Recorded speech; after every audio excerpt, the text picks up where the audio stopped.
Gente, é isso. Me perdoem, esse vídeo vai ficar longo mesmo, então se tu não tiver muita paciência, valeu, falou. Mas que eu resolvi que eu vou trazer os dois vídeos mesmo de referência que me trouxeram essa reflexão. Um deles é do Daniel e o outro é da Nina. Os dois falam sobre relações, eu acho que é algo bacana para a gente pensar. O Daniel ele traz isso que a gente vem reproduzindo, né? Da pista tá salgada e tudo mais, essa dificuldade de se relacionar de uma forma mais geral, enquanto a Nina faz um recorte muito bom sobre a forma de se relacionar da geração Z e como que isso está sendo visto.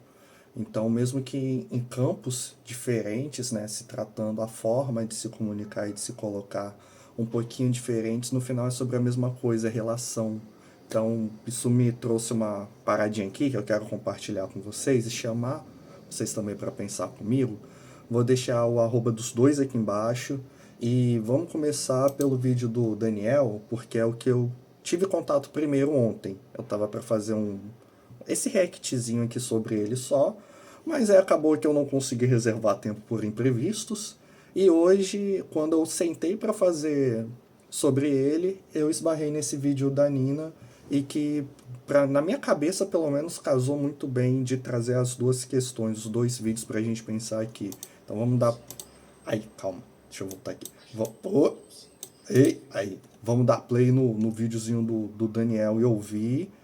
Aí depois a gente vai dar play no vídeo da Nina e depois a gente vai fazer o apanhadão, Não se beleza? engane, não fique se apaixonando na rede social, porque aqui nem tudo é o que é. Aqui é uma vida editada. A gente tá acostumado em ver beleza com filtro ou com uma luz boa. É quando a gente vê a pessoa real, a gente se frustra. O conceito de beleza nosso tá todo bagunçado. Hoje a beleza editada é a estética padrão. É quando você vê a pessoa na vida real, com o pé de galinha normal de um ser humano, aí você vem pra mim chorar dizendo que a pista tá salgada. A pista pode até tá salgada, mas nossa cabeça também não tá doce não. Muito mais do que os padrões europeus de ser branco, traços finos, olho verde, pererê, parará. Além desse padrão que ainda existe, mas que eu vejo que está sendo superado pelo padrão da não imperfeição. A pista tá salgada também porque a gente está muito pouco receptivo às imperfeições, sejam elas físicas ou comportamentais. Se a pessoa não é como ela tá aqui nas redes sociais, quer dizer, editada, perfeita, ela já não serve mais. Esses barulhos de fundo, os gatos estão quebrando tudo por aqui. Agora vamos pro vídeo da Nina. Geração do celibato. Por que ninguém mais quer transar? Querido diário desgraçado, esses dias saí com meus amigos e perguntei pra eles qual foi a última vez que eles tinham transado. Um falou 3 meses, o outro falou 8 meses e o outro falou 1 ano. Ah, mas eu conheço gente que tá transando. Só você, querido, porque todo mundo que eu conheço tá sem transar. E esse assunto ficou tão em alta que virou pesquisa de vários sites de notícia. Mas afinal, por que a geração Z não quer transar? Foi aí que, conversando com meus amigos, chegamos a uma teoria meio triste. Talvez o sexo casual não seja tão legal assim. Existe uma burocracia chata por trás dele, tipo, a gente tem que se entregar, mas não muito. Tem que ser carinhoso, mas não pode confundir as coisas. Dorme junto, mas não pode parecer íntimo demais. E depois ainda tem que ir embora no Uber pensando se valeu o banho, se valeu a conversa forçada e se o sábado teria sido melhor em casa vendo Netflix mesmo. E eu nem acho que as pessoas estejam buscando exatamente um amor. Até porque essa palavra ficou grande demais, questionável demais e pra muita gente até cafona demais.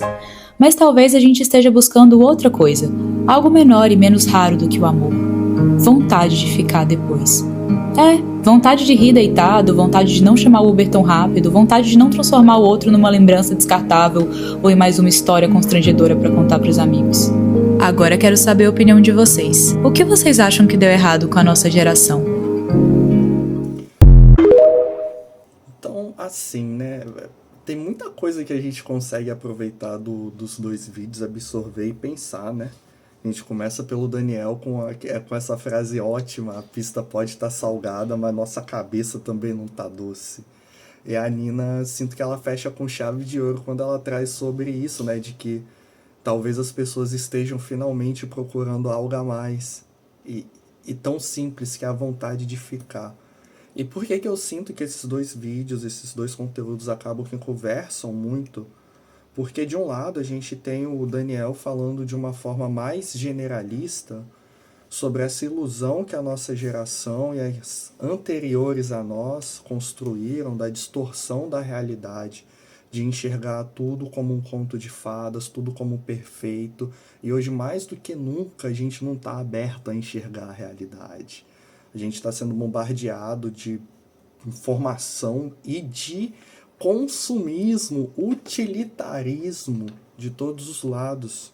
Isso cria essa falsa percepção da realidade, que não deixa de ser uma falta de percepção da realidade.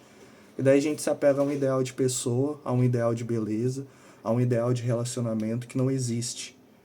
Né? Entendendo e acreditando que tudo tem que ser útil, que tudo tem que ter uma função, e seguindo a lógica do consumismo para as relações. Então é bacana, pelo menos eu senti, queria saber de vocês, mas eu sinto que é bacana quando a Nina traz esses pontos, porque percebem que de certa forma é como se a geração... É como não, né? Na verdade, parece muito, se não, né? Que é exatamente isso, a geração Z se pá rompendo com mais uma corrente que a gente, millennials, e que todos que vieram antes da gente não conseguiram romper, né? Porque se a gente olha para o campo do trabalho, eles já vêm fazendo isso e já vem sendo taxado de formas assim pejorativas há tempo, né? Como, por exemplo, a geração que não quer trabalhar. Porque eles, ao contrário de nós, não estão bancando assumir esses trabalhos insalubres com cargas horárias abusivas, desvios de função e salários super baixos, coisa que a gente, enquanto millennials e as gerações anteriores à nossa, bancaram. Ora por não ter coragem mesmo de romper por pressão social, construção, e a gente pode abrir vários parênteses, ou por não ter mesmo a possibilidade, a oportunidade, mas fato é que a gente não rompeu. Quem está rompendo com isso está sendo a geração Z, né?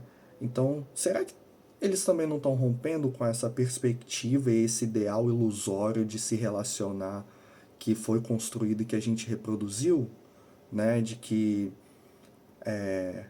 o que vale é se relacionar muito com muitas pessoas, que isso é aproveitar, que isso é se entregar e viver isso e aquilo. Porque quando a Nina traz sobre essa questão do querer ficar é muito forte, né? Isso realmente rompe com toda essa ideia que a gente vê no senso comum de forma geral, né? De ser algo vazio, casual. Não que tenha algum problema com isso, nenhum.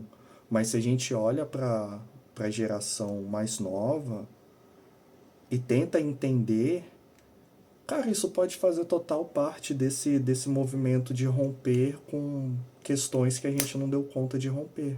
E tá tudo bem, né? Claro que isso é só um pensamento, é só aqui uma fritação sobre isso, que com certeza existem vários outros motivos e podem existir, tais quais financeiros, enfim. Não é descartando todos as outras questões ou motivos, mas focando nisso que tanto o Daniel, tanto a Nina trazem, né? A gente consegue perceber esse movimento mesmo, né? De um romper de ambos os lados, de todo mundo, essa distorção, né? Esse imaginário do que é se relacionar. E talvez a gente só queira ser mais humano e ser acolhido de verdade, né? É isso, galera. Tchau, tchau.